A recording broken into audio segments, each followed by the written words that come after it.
portal to the universe. You are listening to Risale Podcasts. Welcome to Risale Podcasts. Great to be diving in again. Today we're exploring an introductory section from the Risale collection by Bediüzzaman Said Nursi.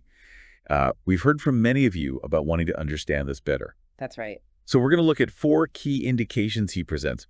They offer a really unique way, I think, of looking at God's existence in unity using comparison. Yeah, comparison is key here. Our mission, really, in this deep dive is just to unpack these ideas from Bediüzzaman's work, help you grasp them clearly, maybe have a few aha moments, without it feeling too overwhelming. Absolutely. And maybe before we jump into the first indication, it might be helpful to have just a little context about these writings. Good idea. Bediüzzaman called these insights flashes. Oh. They came after, well, a significant period of spiritual development for him and intellectual progress, too. Yeah. He first jotted them down in Arabic, more like personal notes, really. Just for himself initially. Exactly. But then his close companions, his brothers, as he called them, who couldn't read Arabic, they kept asking him, persistently. They wanted access to these ideas. Yeah, they did. So he felt he had to translate or, approximate these flashes in Turkish. Sometimes he expanded on the original idea. Other times he condensed it. So the versions we have are his Turkish renderings, more or less. Yes. And these introductory indications we're focusing on today, they're really foundational. They set the stage for understanding the bigger themes in the Risale. Okay, makes sense. So let's get started then. What's the first indication about? All right. The first one, it really revolves around this idea of interconnectedness and, interestingly, the ease with which really complex things are created. Ease.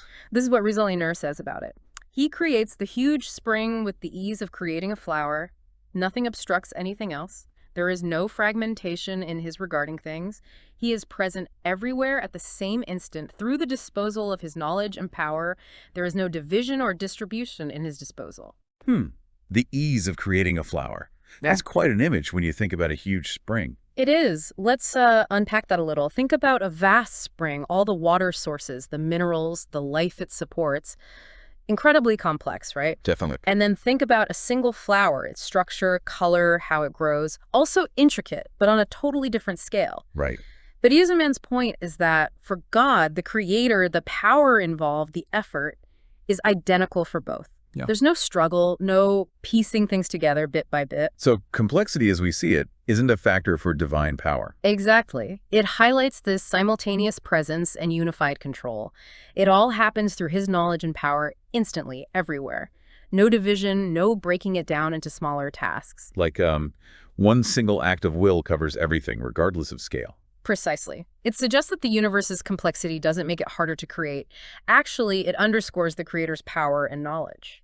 Bediüzzaman uses an analogy sometimes, like a single commander directing a vast army. Every part moves under one command. No confusion. That helps visualize it. Okay, so effortless creation, unified control. What's next? Moving on, the second indication looks at how everything, despite all the diversity, points towards a single source. Everything points back. Yeah. This is what Risale says about it. From the rotations of the suns and their peregrinations to the Mevlevi-like spinning and turning and vibrations of minute particles, all striving in motion in the universe turns on the law of divine determining and proceeds from the hand of divine power and is manifested through the creative command, which comprises divine will, knowledge, and command. Wow. Okay. Mevlevi-like spinning of particles. That's evocative. So from galaxies down to atoms, basically. That's the idea. All the motion, all the striving, as he puts it, it's not random. It's not chaotic. It just looks chaotic sometimes, maybe, to us. Perhaps. But Bediüzzaman says it's all governed by a divine decree, a law. It's executed by divine power, and it comes from a creative command, one that includes will, knowledge, and command. So it's not just power, but intelligent, purposeful direction behind all movement. Exactly. Think about, the laws of physics we observe. Gravity working across galaxies, quantum mechanics at the tiny scale. Right.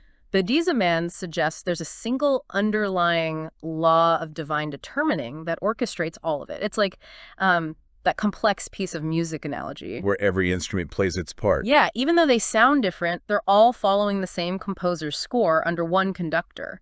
This unity across all scales points to a single lawgiver, a single power. It implies a profound order behind everything, It really does. Okay, so that leads us nicely into the third indication. which focuses on How each individual thing, each entity in the universe, actually reflects the attributes of its creator. Like a mirror, in a sense. Okay, interesting. How does he explain that? This is what Risale says about it.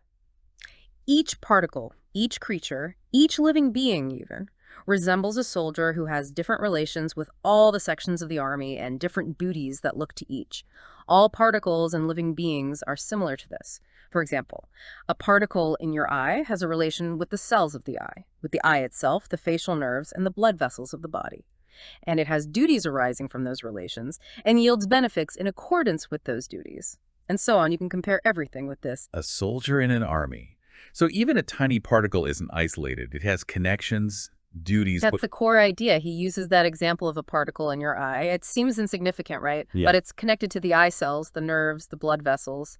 It has functions, duties that contribute to the whole system, your sight, your body. And it provides benefits because of those duties. Precisely. So like that soldier who has links and roles across the army, every single element in the universe, no matter how small, has its place, its connections, its purpose within the bigger picture. It's not just existing, it's contributing.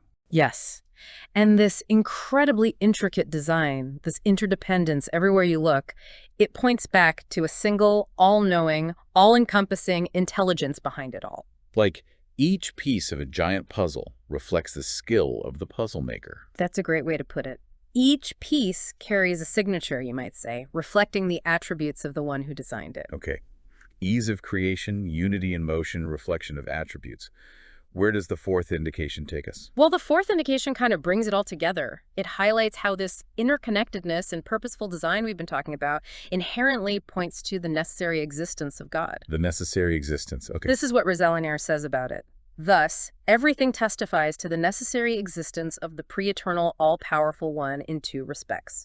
Okay. But it stops there. It says in two respects, but doesn't list them in that specific excerpt. Right. In this particular introductory bit, he doesn't explicitly detail them right there. Yep. But based on everything leading up to it. We can infer them. I think so, yeah. It seems pretty clear. Firstly, just the sheer fact that these intricate interconnected systems exist and work so flawlessly. With that ease we talked about earlier. Yeah, exactly. That points to what philosophers call a necessary existent. A being whose existence isn't dependent on anything else, isn't contingent. It just is, and everything else depends on it. The ultimate foundation. Right. If everything relies on something else, you eventually need a starting point that doesn't rely on anything further back. That's necessary existence. Okay, that's the first respect. And the second. The second respect seems to be about the unity we see. The fact that the laws are universal, that everything is interconnected, that attributes are reflected everywhere. It all points to this necessary existent, this pre-eternal, all-powerful one being one. Unique. So not just that a necessary being exists, but that this being is singular. Precisely. The unity in the creation reflects the unity of the creator. So the universe itself, through its very design and function, is constantly testifying, you could say, to the existence and oneness of its maker. Wow. That ties it all together very powerfully. It does. It sets a strong foundation. Okay, well, let's try and bring this deep dive towards a close. We've gone through these first four indications from the Risale. Each one, really, offers a different lens, a different angle for understanding God's existence in unity through comparison. Yeah, from the ease of creation for big things and small things. Right, to the unity behind all motion and change. The way divine attributes are reflected in every single particle. And finally, how all of this points to the necessary existence of the one creator. It really encourages you to look at the universe differently, doesn't it? Not just as random stuff happening, but as a coherent, purposeful whole. Absolutely. And what's really fascinating, I think, is how Bediüzzaman makes these huge theological ideas feel accessible. He uses these everyday analogies. The spring and the flower, the soldier, the particle in the eye, they're very grounding. They are. They make you think about interconnectedness in a very real way. It kind of leaves you with a question, doesn't it? It does. How does seeing the world this way as deeply interconnected, unified, purposeful, how does that change how you view things, your own place in it all? Something definitely worth reflecting on. Yeah. So this has just been an introductory glimpse, really, into the Risale, There's obviously so much more depth to explore in Bediüzzaman's work. Oh, absolutely. Just the beginning. We hope this deep dive has sparked some curiosity, maybe given you a few valuable takeaways. Perhaps you'll find yourself looking at the world around you with, I don't know, a bit more wonder, seeing those connections. That would be a great outcome. Thank you for joining us on the deep dive. You have listened to the Risale Nur podcasts, Portal to the Universe. For more, please visit risalenurtv.com/podcasts. Goodbye.